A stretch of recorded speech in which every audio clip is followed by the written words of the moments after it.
कौन सा वाला फैन खींचिए ना, ठीक है। ज़रा अब हम लोग, पेन कहाँ रखा मैंने, यार पेन कहाँ रख दिया मैंने, ठीक है। हाँ, तो सबसे पहले हम लोग एस चांद का क्वेश्चन है ये।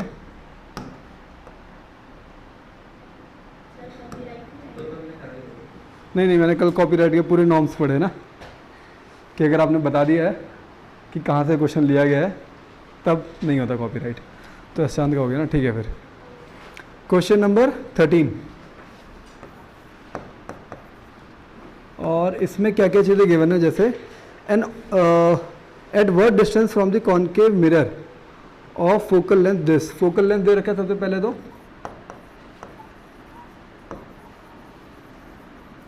फोकल लेंथ है अपना कितना, 10 सेंटीमीटर। और इससे पहले इन्होंने क्या बोल रखा है, at what distance from concave mirror. इसका मतलब आपको क्या गिवन है, कॉनकेव मिरर गिवन है, कॉनकेव मिरर, ठीक है। So concave mirror, focal length 10 centimetre, should an object of 2 centimetre long. So मतलब हाइट ऑफ ऑब्जेक्ट कितना है, 2 सेंटीमीटर, 2 सेंटीमीटर, ठीक है। Long be placed in order to get an erect image of 6 centimetre tall. मतलब height of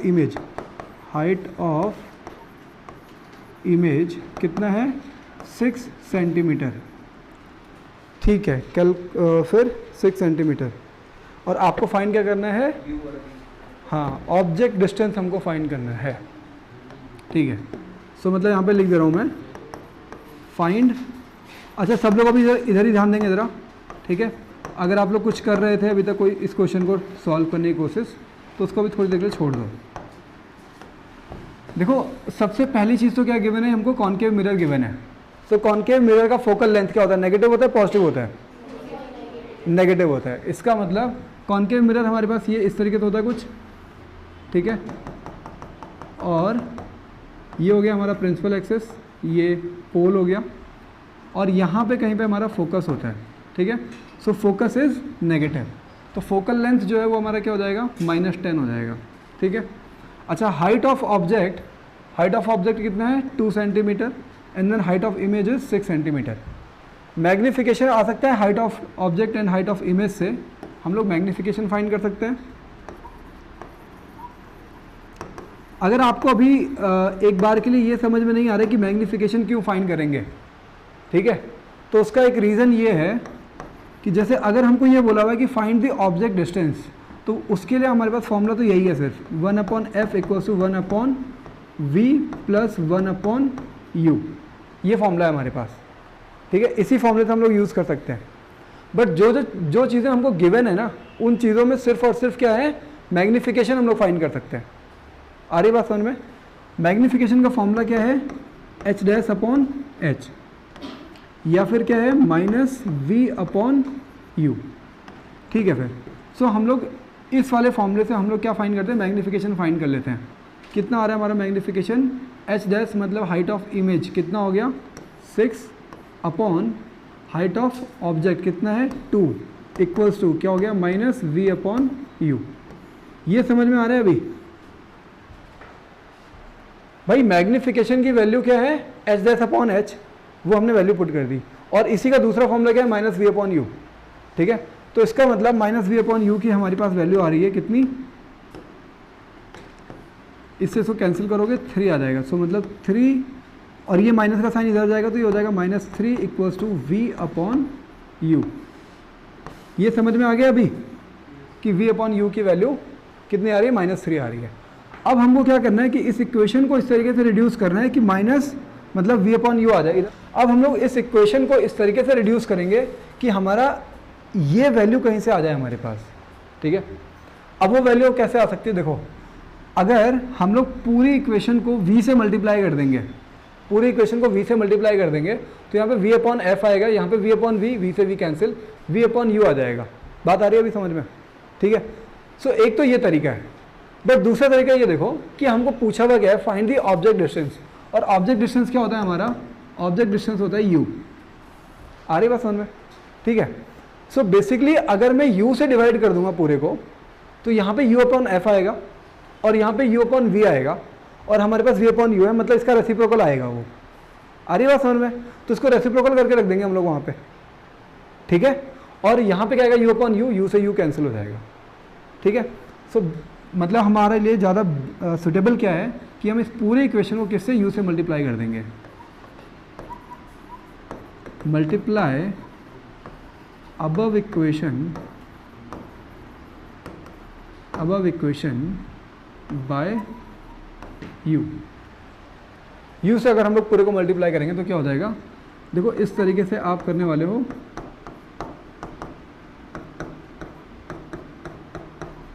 ठीक है। और यहाँ पे हो जाएगा ये u upon f equals to u upon v plus u upon u, ठीक है। सो यहाँ पे u से u कैंसिल हो गया, और ये u अपॉन v, अगर ये u अपॉन v है ना और ये v अपॉन u है, तो इसका मतलब हम लोग इसको लिख सकते हैं therefore u upon v equals to 1/3 लिख सकते हैं ना इसको इस तरीके से। भाई अगर मैं इसको रेसिप्रोकल कर दूँ तो ये भी रेसिप्रोकल हो जाएगा। बात आ रही है अभी समझ में, कोई डाउट तो नहीं है यहाँ पे किसी को। अब इस वाली वैल्यू को उठा करके यहाँ पुट कर दो, ठीक है। तो यहाँ पे आ रहा है u अपॉन f, f की वैल्यू फोकल लेंथ कितना है अपने पास, फोकल लेंथ कितना है -10। सो यहाँ पे हम लोग लिख देंगे -10 इक्वल टू, अब u upon v, so u upon v is -1/3 plus यहाँ पे कितना, u से u कैंसिल, तो यहाँ पे आ जाएगा 1, ठीक है। फर्दर इसको सॉल्व करेंगे हम लोग, तो ये u अपॉन -10 इक्वल टू, इसको सॉल्व करेंगे तो कितना आ रहा है, देखो ये 3 -1 कितना आ गया, 2/3 है, यहाँ पे 2/3 आ रहा है क्या, सो यहाँ पे आ गया आपका 2/3, और फिर u इक्वल्स टू क्या हो जाएगा, ये यहाँ से यहाँ पे जाएगा, मल्टीप्लाई हो जाएगा, सो -20/3, इससे इसको कैंसिल कर दो तो कितना आ रहा है, u इक्वल्स टू -6.66, सेम ऐसे करके चलता रहेगा। तो आप ये 6 वाले को 7 कर दो सेंटीमीटर्स, ठीक है। अब इसके बाद स्टेटमेंट क्या लिखोगे, स्टेटमेंट क्या जाएगा, therefore object distance is 6.66 centimetre in front of the mirror, ठीक है। Therefore object distance is 6.67 centimetre in front of mirror.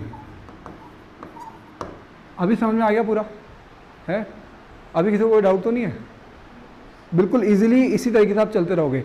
ये समझ में आया कि हम लोग u से क्यों मल्टीप्लाई करेंगे। आप लोग अगर चाहो v से मल्टीप्लाई करना तो आप v से भी कर सकते हो, लेकिन अगर v से मल्टीप्लाई करोगे ना तो पहले यहाँ पे v की वैल्यू आएगी, फिर दोबारा इस फॉर्मूले में आओ और वहाँ पे v की वैल्यू पुट करो, f की वैल्यू पता है, तब u की वैल्यू आएगी।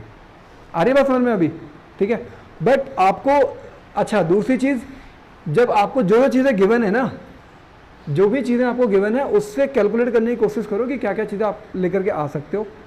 जो चीज़ें लेकर के आ गए हो फिर उनका यूज़ करने की कोशिश करो कि कैसे हम लोग यूज़ करके जो उनसे पूछा है वो लेकर के आ सकते हैं, ठीक है। क्योंकि क्वेश्चन दिया इसलिए नहीं आता है कि आप कर ही ना पाओ, क्वेश्चन इसलिए दिया जाता है कि आप लोग दिमाग लगाओ और उसको कर ले जाओ, ठीक है। तो पहला जब भी कोई क्वेश्चन ऐसा अगर टफ क्वेश्चन देखते हो ना, तो ये मत सोचा करो कि क्वेश्चन गलत है, ये सोचा करो कि उन्होंने शायद क्वेश्चन इस तरीके से फ्रेम किया हुआ है कि हम लोग ज़्यादा दिमाग लगा करके सही सॉल्यूशन पे आ जाए, ठीक है। तो ठीक है, फिर अभी हो जाएगा ना वाला क्वेश्चन। और किसी का ऐसा कोई डाउट, ये बढ़िया क्वेश्चन था वैसे, ठीक है, ये अच्छा क्वेश्चन था। हाँ बताओ बताओ अकी, अच्छा हाँ ठीक है। फिर ज़रा हम लोग इसके बाद जो अपना नेक्स्ट है, हाँ ये वाला, हाँ ऐसा क्वेश्चन आ सकता है, ऐसा क्वेश्चन आ सकता है बोर्ड में, क्योंकि देखो इसमें सिंपल सा ये कैलकुलेशन का आपका ये जिसको आप बोल सकते हो ब्रेन ट्विस्टर टाइप का ही है बस, ठीक है। फॉर्मूलाज आपने वही यूज़ किए, गिवन मतलब यू गिवन और वी फाइंड करना, हाँ हो सकता, तो उसमें भी ऐसे ही होगा। बिल्कुल। अगर लेट्स सपोज जैसे इसमें उन्होंने एफ दे रखा था, वहाँ पे रादर देन एफ के उन्होंने अगर मान लो वी दे रखा हो, ठीक है, तभी भी हो सकता है कुछ इस तरीके से क्वेश्चन फ्रेम, ठीक है। चलो ठीक है, फिर हम लोग अब आगे आज हमको क्या पढ़ना है, देखो इसके ना जो 3 प्रैक्टिकल है ना, स्टार्टिंग में ही 3 प्रैक्टिकल दे रखे हैं रिफ्रैक्शन ऑफ लाइट के, ठीक है। तो हम लोग आज जरा स्टार्ट कर रहे हैं क्या, रिफ्रैक्शन ऑफ लाइट, ठीक है।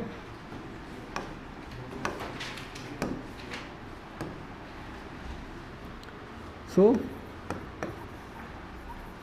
लाइट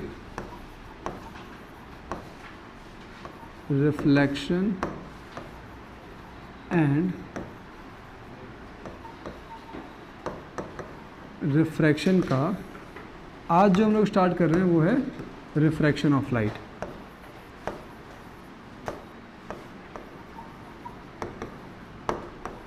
रिफ्रैक्शन ऑफ लाइट, ठीक है। सबसे पहली चीज़ तो ये समझो कि रिफ्रैक्शन होता क्या है, ठीक है। सबसे फर्स्ट चीज़ ये समझो कि रिफ्रैक्शन का मतलब क्या हुआ। रिफ्रैक्शन का मतलब सिर्फ ये नहीं समझना सिर्फ कि एक मीडियम से दूसरे मीडियम में जा रही है, आपको ये भी समझना है when a ray of light moving from obliquely moving from one medium to other. Oblique जो है ना इसमें वो इंपॉर्टेंट वर्ड है, ठीक है। जैसे देखो क्या है कि ये मान लो कोई एक सरफेस है जिससे ऊपर ये है मीडियम 1, ये मीडियम 1 मान लो और ये मीडियम 2 मान लो। एग्जाम्पल के लिए आप इसे एयर और इसे वाटर मान सकते हो, और ये वो सरफेस हो गई जो एयर और वाटर को डिवाइड कर रही है। आ रही बात समझ में, ठीक है। सो अब देखो क्या है कि अगर कोई रे ऑफ लाइट इस तरीके से चलते हुए आएगी ना, सो जब वो एयर मीडियम में चल रही है तो बिल्कुल स्ट्रेट चल रही है, जो कि हमने पढ़ा हुआ है क्या, जो प्रोपगेशन ऑफ लाइट है, रे ऑफ लाइट, वो कैसे होता है, स्ट्रेट लाइन में होता है, ठीक है। बट जब वो किसी एक मीडियम से दूसरे मीडियम में जाती है तब वो क्या करती है, बेंड हो जाती है, ठीक है। बेंड हो जाएगी either away from the normal और टुवर्ड्स द नॉर्मल। आ रही बात समझ में, ठीक है। मतलब वो अपने स्ट्रेट पाथ पे नहीं चलती है, फिर उसमें हल्की सी बेंडिंग आती है और फिर दूसरे मीडियम में बिल्कुल स्ट्रेट चल रही है, ठीक है। तो ये जो फिनोमेना है क्या, when a ray of light travelling obliquely from one medium to other it bends from its initial path, this phenomena is known as refraction of light, ठीक है। समझ में आ गया अभी क्या, when a ray of light, when a ray of light moving obliquely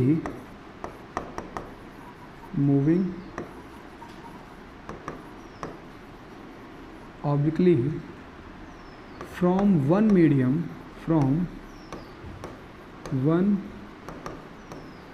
medium to other it bend from its initial path. This phenomena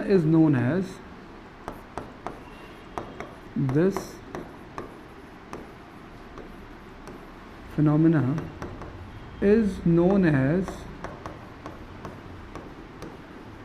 refraction of light. Refraction of light, ये समझ में आ गया अभी। और ये वाला जो अभी आपने सबको मैंने ये दिया था ना एग्जांपल करने के लिए, कौन सा वाला, ये ग्लास स्लैब वाला जो आपने इससे परफॉर्म करके देखा ना, आपने क्या देखा कि आपने कोई एक रे ऑफ लाइट ड्रॉ की थी, आपने उसके ऊपर एक ग्लास स्लैब को रखा, जब उसके साइड से आप देख रहे थे तो वो बिल्कुल स्ट्रेट लाइन में नहीं दिख रही थी ना, ठीक है। सो वो क्यों नहीं दिख रही थी स्ट्रेट लाइन में, क्योंकि रे ऑफ लाइट वहाँ पे क्या, एक मीडियम जो कि आपका पहला एयर मीडियम है और दूसरा कौन सा, ग्लास मीडियम था, तो वहाँ से एयर मीडियम से ग्लास मीडियम में जब आएगी रे ऑफ लाइट तो क्या करेगी, बेंड हो जाएगी। आ रही है बात समझ में, ठीक है। सो ऐसा, सो इस फिनोमेना को हम लोग क्या बोलते हैं, रिफ्रैक्शन ऑफ लाइट बोलते हैं, ठीक है। आगे बढ़ते हैं ज़रा। इसके बाद ये जो 3 एग्जाम्पल आप लोगों के पास है, ठीक है, ये हम लोग करने वाले हैं कल करेंगे इसको हम लोग तीनों एग्जाम्पल्स हम लोग कल करेंगे ऑब्लिकली, ठीक है। हाँ, ऑब्लिकली का मतलब होता है कि किसी दूसरे एंगल पे आना। जैसे एक तो हो गया, जैसे ये जो है ये नॉर्मल है, ये रे ऑफ लाइट क्या होगी, है नॉर्मल है। ऑब्लिक का मतलब हुआ अदर देन 90 डिग्री, कोई भी दूसरा एंगल। जैसे ये कोई रे ऑफ लाइट है तो ये ऑब्लिक है, ठीक है, तो ऐसा ऑब्लिकली, तो ये ऑब्लिकली आ रही है। अगर ये रे ऑफ लाइट अगर नॉर्मल आ जाए तब क्या होगा वो देखो। लेट्स सपोज अगर ये सरफेस है और यहाँ पे एयर हो गया और यहाँ पे मान लो वाटर हो गया, ठीक है, और अगर रे ऑफ लाइट इस तरीके से अगर नॉर्मल ही आ रही है तो विदाउट एनी डिफ्लेक्शन वो सीधे चली जाएगी, कोई बेंडिंग नहीं आ रही उसमें, ठीक है। तो यहाँ पे आप इस फिनोमेना को चेक नहीं कर पाओगे कि उसमें बेंडिंग हो रही है या नहीं हो रही है, ये सब चीज़ें आप लोग यहाँ पे चेक नहीं कर पाओगे, ठीक है ना। ये तभी जो उसमें जो बेंडिंग आ रही है, अपनी इनिशियल पाथ से जो बेंडिंग आ रही है वो तभी पॉसिबल है जब क्या हो, ये ऑब्लिक हो, जब किसी दूसरे एंगल पे आ रही हो। रिफ्रैक्शन में एक मीडियम से दूसरे मीडियम में जाना और फिर उसका मतलब अपने पाथ से डेविएट होना। रिफ्रैक्शन में अगर आप ये समझ रहे हो कि एक मीडियम से दूसरे मीडियम में जाना तो भी ठीक है, refraction is the phenomena in which a ray of light travels from one medium to other, ठीक है। बट इसमें हो क्या रहा है, तो वो जो भी रे ऑफ लाइट ऑब्लिक होती है वो अपने इनिशियल पाथ से डेविएट हो जाती है, ठीक है। पहला फिनोमेना जो आप सोच रहे हो क्या, ray of light travelling from one medium to other, ray of light travelling from one medium to other is also refraction. ये भी क्या है, ये भी एक रिफ्रैक्शन की डेफिनेशन है, इज रिफ्रैक्शन। और इसमें होता क्या है कि जो भी रे ऑफ लाइट ऑब्लिक होती है वो अपने पाथ से क्या होती है, डेविएट हो जाती है, ठीक है ना। ठीक है, आगे बढ़ते हैं। आपकी जो 3 प्रैक्टिकल हैं वो तीनों प्रैक्टिकल हम लोग कल करेंगे या फिर संडे को करेंगे, ठीक है। अभी के लिए आप लोग बस इतना समझ जाओ, ये जो हाँ सेम टाइम पे आना है, ठीक है। अच्छा, यहाँ पे मैं एक प्रैक्टिकल आप लोगों को समझा रहा हूँ, ठीक है, जो आप लोगों के स्कूल में करवाया भी गया होगा, ग्लास स्लैब वाला है, ठीक है। एक्टिविटी नंबर क्या है, ये एक्टिविटी नंबर 9.10, ठीक है। अब इसमें देखो आपको करना क्या था, सिंपली आपको एक शीट ऑफ पेपर लेना है, जैसे ये हमने कोई एक शीट ऑफ पेपर ले लिया, ये, ठीक है। और इसके ऊपर आपने क्या रख लिया, इसके ऊपर आपने एक ग्लास स्लैब रख लिया। ग्लास स्लैब पता ना क्या होता है, इस तरीके से ये। अब इस ग्लास स्लैब को जब आप इसके ऊपर रखोगे तो आप क्या करोगे, मार्क कर लोगे, पेन से ऐसा करके मार्क कर लोगे।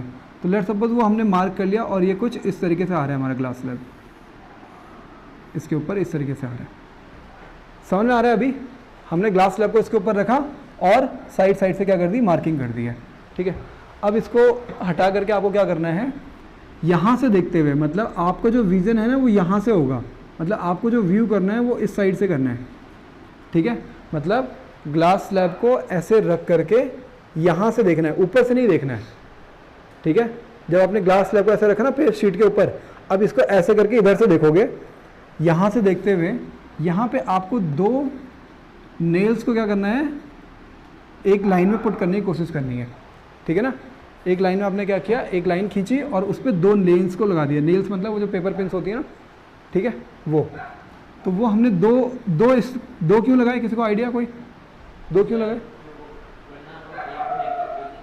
हाँ, अगर आप एक ही लगाते, लेट्स सपोज अगर आपने सिर्फ एक ही लगाया होता तो यहाँ से देखते हुए ना आप कोई सी भी रे ऑफ लाइट को पकड़ सकते हो। भाई इस पॉइंट से ना ये रे ऑफ लाइट कितनी भी सारी जा रही है, ये सारी की सारी रे ऑफ लाइट इस पॉइंट से पास हो रही है ना। बट अगर आपने 2 नेल्स लगा दी हैं, लेट्स सपोज मैंने यहाँ पे एक नेल यहाँ पे लगा दी है, ये ए पॉइंट और ये बी पॉइंट। अब इन दोनों पॉइंट से पास होने वाली सिर्फ एक ही रे ऑफ लाइट है, वो ये है। सो इसका मतलब कि जब आप यहाँ से देखोगे, जब आप यहाँ से इस साइड से इसको देख रहे होगे, तब अल्टीमेटली आपको एक रे ऑफ लाइट मिल रही है।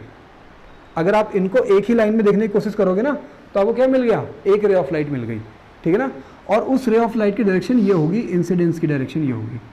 अब आपको क्या करना है कि इस साइड से देखते हुए इसकी सीध में एक और नेल को लगा देना है, इस तरीके से करके। अब आप ये सोचोगे सर इसके सीधे में तो है नहीं, तो जब आप इससे देखोगे ना इस साइड से, तो उसको आपको यही सीधा दिखेगा, मतलब यहाँ से ना यही आपको लगेगा कि ये इसी की लाइन में है। ये इसको हम लोग सी कर देते हैं, और एक चौथा पॉइंट मान लो यहाँ पे आपने इसको डी कर दिया, ठीक है। अब आपको क्या करना है कि इसको ज्वाइन करते हुए एक रे ऑफ लाइट को खींच दो, ये इस तरीके से। इसका मतलब ये इंसिडेंट रे हो गई, और ये पूरे सिस्टम से एमर्जेंट रे हो गई, पूरे सिस्टम से जो बाहर निकल रही है। ये जो इनिशियल वाली है, ये कौन सी है, इंसिडेंट रे है, इंसिडेंट रे, ठीक है। और यहाँ पे अब यहाँ से ये इस तरीके से ट्रेवल करेगी फिर, ठीक है, इस तरीके से ट्रेवल करेगी। तो ये जो रे ऑफ लाइट है जो इसके अंदर है, उसको हम लोग क्या बोलते हैं, रिफ्रैक्टेड रे बोलते हैं, रिफ्रैक्टेड रे। और पूरे सिस्टम से जो रे ऑफ लाइट बाहर निकल रही है उसको क्या बोलते हैं, एमर्जेंट रे, ठीक है। तो आपको भी समझ में आया ये बेंडिंग क्यों हो रही है, क्योंकि यहाँ पे एयर मीडियम है, देखो यहाँ पे क्या है, एयर है, और यहाँ पे क्या हो गया, तो यहाँ पे ग्लास मीडियम है, और यहाँ पे क्या है, तो वापस एयर मीडियम है। So ray of light when moving from one medium to other it will bend, ठीक है। तो उसने बेंड किया, जब वो एयर से ग्लास में गई तो रे ऑफ लाइट ने क्या किया, बेंड किया। जब ग्लास से वापस एयर में गई तो फिर से उसमें क्या आ रही है, बेंडिंग आ रही है। आ रही बात समझ में। तो ये वाला जो प्रैक्टिकल है, इसको अगर आप लोग स्कूल में करोगे तो भी अच्छा है, अदरवाइज यहाँ पे तो मैं खैर करवाऊंगा इसको, ठीक है। इसको हम लोग देखेंगे। अभी आप इसको इससे समझ सकते हो क्या, कि जो रिफ्रैक्शन है वो एक फिनोमेना है किसके लिए, बेंडिंग ऑफ लाइट के लिए। और यही मैंने आप लोगों को जो भी लाइन खींचने के लिए बोला था ना, इसे देखने के लिए, उससे का भी मतलब सिर्फ इतना था कि आप लोग इस चीज़ को समझ जाओ कि जब रे ऑफ लाइट एक मीडियम से दूसरे मीडियम में जाती है तो क्या करती है, बेंड करती है। ये समझ में आ गया, ठीक है। अब हमारे जो इंपॉर्टेंट डायग्राम है ना, इसमें बस मैं उसी को पिक कर ले रहा हूँ, ठीक है। अल्टीमेटली ये जो बीच वाला पार्ट है ना, ये हमारे लिए इंपॉर्टेंट है। सो इस तरीके से लेट सपोज यहाँ पे वो पॉइंट हो गए 2, और ये हमारी इंसिडेंट रे हो गई, और फिर इसको इस तरीके से जाना चाहिए था, ठीक है। बट ऐसे ना जा करके ये बेंड हो जाएगी इस तरीके से, ये बेंड हो गई। फिर अब आगे इसको इस तरीके से जाना चाहिए था, बट ऐसे ना जा करके ये बेंड हो जाएगी इस तरीके से, ठीक है। ये है मेनली, ये चीज़ें हो रही हैं हमारे साथ, ठीक है।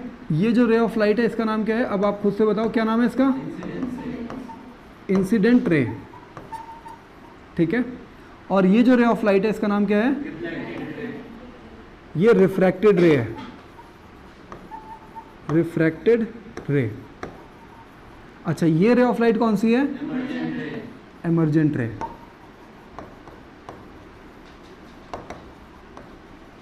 ठीक है, ये अभी तक समझ में आ गया ना। अब देखो क्या है, ये जो रे ऑफ लाइट की जो इनिशियल डायरेक्शन है, जिस डायरेक्शन में उसको इनिशियली जाना चाहिए था, ठीक है, और उससे ये जो डेविएशन आया है, मतलब ये जो डिस्टेंस है ना, ये जो डिस्टेंस है इसको क्या बोलते हैं, डेविएशन बोलते हैं, ठीक है। कि कितना डेविएट हुई है अपने इनिशियल पाथ से रे ऑफ लाइट, कितना डेविएट हुई है, तो इसको क्या बोलते हैं, डी से डिनोट करते हैं, और इसको हम लोग बोलते हैं डेविएशन, ठीक है। समझ में आ गया। और दूसरी चीज़ कि ये जो इंसिडेंट रे की जो डायरेक्शन थी और जो एमर्जेंट रे है, ठीक है, क्या direction of incident ray, direction of incident ray and emergent रे इज पैरेलल। और ऐसा कब होगा, जब आपके पास ये ग्लास स्लैब क्या होगा, रेक्टेंगुलर ग्लास स्लैब होगा। क्या कंडीशन है इसकी, rectangular glass slab, rectangular glass slab, समझ में आ गया अभी ये चीज़, ये चीज़ अभी तक समझ में आ रही है, ठीक है। अच्छा, यहाँ पे हमारा ये जो एंगल है ना, यहाँ पे ये जो पॉइंट है, यहाँ पे अगर आप नॉर्मल ड्रॉ करोगे, ये जो नॉर्मल ड्रॉ किया, ये जो नॉर्मल एंड इंसिडेंट रे के बीच का जो एंगल है, ये है एंगल आई। आ रही बात समझ में? और एंगल आई क्या हुआ? Angle of incidence. एंगल आई क्या होता है? Angle of incidence, angle of incidence. ये समझ में आ गया अभी, ठीक है। ये रिफ्रैक्टेड रे है, तो नॉर्मल और रिफ्रैक्टेड रे के बीच में ये जो एंगल है, ये एंगल आर हुआ। तो एंगल आर क्या होता है तुम्हारा? Angle of refraction, angle of refraction, ठीक है। और अगर आप यहाँ पे एक नॉर्मल ड्रॉ करो इस तरीके से, ये नॉर्मल हमने ड्रॉ किया, तो नॉर्मल एंड एमर्जेंट रे के बीच में एंगल ई बनता है, और वो हमारा क्या हो जाएगा? Emergent, angle of emergence. और यहाँ पे इस केस में आपका जो एंगल आई है और एंगल ई है, वो क्या होगा? इक्वल आएगा। आ रही बात समझ में अभी, ठीक है। तो ये क्या हो जाएगा? Angle of emergence, angle of emergence, ठीक है। अभी तक ये सारी चीज़ें समझ में आ गई हैं, ये भी समझ में आ गया कि इसमें क्या क्या चीज़ें हो रही थी, ठीक है। अब आगे बढ़ते हैं ज़रा। तो ये पूरा फिनोमेना जो है ना, ये है किसका? रिफ्रैक्शन ऑफ लाइट का। और इसमें आपको जो समझना था वो ये समझना था कि कभी भी जब रे ऑफ लाइट एक मीडियम, जैसे ये एयर मीडियम है और फिर ये कोई दूसरा मीडियम है, ग्लास मीडियम, तो एक मीडियम से दूसरे मीडियम में आएगी, तो अपनी रे ऑफ जो भी उसकी डायरेक्शन थी वहाँ से वो बेंड हो जाएगी, आइदर टुवर्ड्स नॉर्मल बेंड हो जाएगी या फिर अवे फ्रॉम द नॉर्मल। क्योंकि अगर आप देखोगे तो यहाँ पे इस वाले केस में ये इस तरीके से जाना चाहिए था, बट ये टुवर्ड्स नॉर्मल बेंड हुई है, और इस वाले केस में इस रे ऑफ लाइट को इस तरीके से जाना चाहिए था, बट ये अवे फ्रॉम द नॉर्मल हुई है, ठीक है। तो ऐसा। अब देखो क्या है, अच्छा यहाँ पे एक कॉन्सेप्ट आता है रेयरर एंड डेंसर का, ठीक है। जो बेंडिंग है ना, अभी आप लोग बस इतना ध्यान रखो, क्या इसमें आप लोग बस एक चीज़ लिख करके, नोट लिख करके छोड़ दोगे, क्योंकि डेंसर और रेयरर मैं आपको बताऊंगा जब स्पीड ऑफ लाइट की बात करेंगे तब, ठीक है ना।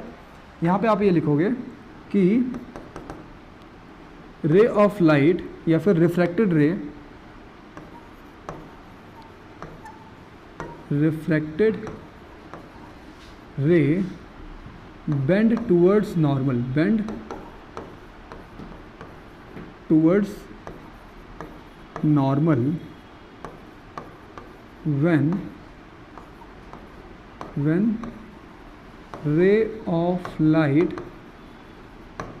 traveling from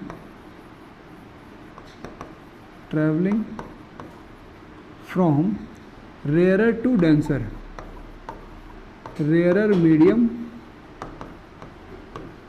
to denser medium, denser medium। पहली चीज़ तो ये लिख दो, ठीक है, पहला नोट ये लिख दोगे। दूसरा इसका अपोजिट हो जाएगा, क्या कि रिफ्रैक्टेड रे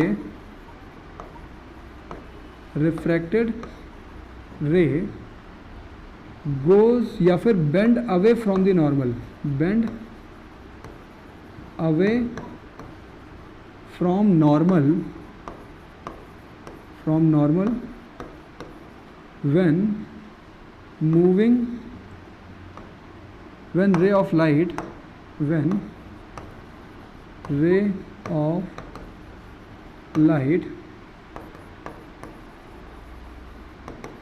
traveling from denser to rarer medium, rarer, ठीक है। ये समझ में आ गया अभी, ठीक है। ये दो पॉइंट में जो एक टर्म आ रही है बार बार, कौन सी? रेयरर मीडियम और डेंसर मीडियम। इसको आप लोग डेंसिटी से मत कंपेयर करना, ठीक है। ये मत सोचना कि जिसकी डेंसिटी ज़्यादा हुई वो डेंसर मीडियम है और जिसकी डेंसिटी कम हुई वो रेयरर मीडियम है, ऐसा नहीं है। आप लोग बस इतना ध्यान रखो कि डेंसर मीडियम और रेयरर मीडियम, ये ऑप्टिकल डेंसर और ऑप्टिकली रेयरर, ये कंपैरेटिव टर्म है। मतलब कोई दो मीडियम, जैसे लेट सपोज अगर मैं बोल रहा हूँ एयर एंड देन फिर मैंने लिया वाटर एंड देन फिर मैंने लिया ग्लास, ठीक है। सो अगर हम इन दोनों की बात करेंगे तो एयर जो हो गया ये रेयरर मीडियम है और वाटर क्या है, डेंसर मीडियम है। बात आ रही है समझ में? अभी इधर ध्यान दो, अगर हमने 3 मीडियम ले रखे हैं अलग अलग, ठीक है, अगर हमने स्टार्टिंग के 2 लिए तो एयर क्या हो गया, रेयरर, और वाटर क्या हो गया, डेंसर मीडियम। अगर मैं वाटर एंड ग्लास ले रहा हूँ तो आपका वाटर हो सकता है कि ये क्या हो जाए, रेयरर हो जाए, और जो ग्लास है वो क्या हो जाए, डेंसर हो जाए। तो आप ये देखोगे कि एक ही मीडियम एक बार में क्या हो रहा है, रेयरर हो रहा है, और अगली बार में क्या हो रहा है, डेंसर हो रहा है।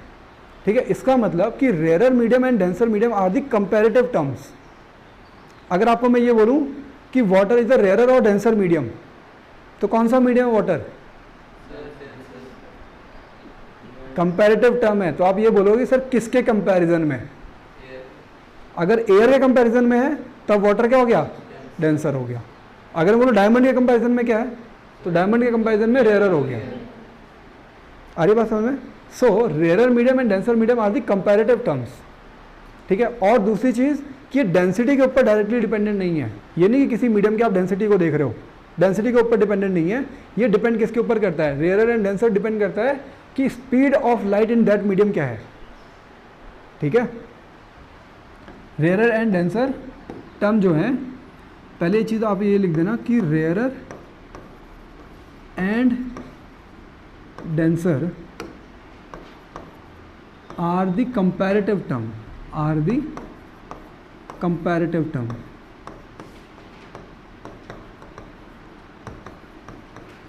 ठीक है, पहली चीज़ तो ये कंपैरेटिव टर्म्स है, मतलब आप किसी एक मीडियम को रेयरर या फिर डेंसर तब बोलोगे जब आप ये बताओगे कि वो किसके रिस्पेक्ट में आप उसको रेयरर या फिर डेंसर बोलना चाह रहे हो। ठीक है, और दूसरी चीज़ कि ये it does not depend on, it does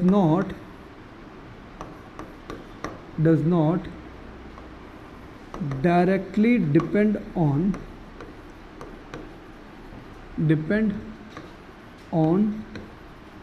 density of medium. ठीक है, it does not depend directly on density of medium. तो ये डिपेंड कहाँ कर रही है, it depends on speed of light in different mediums,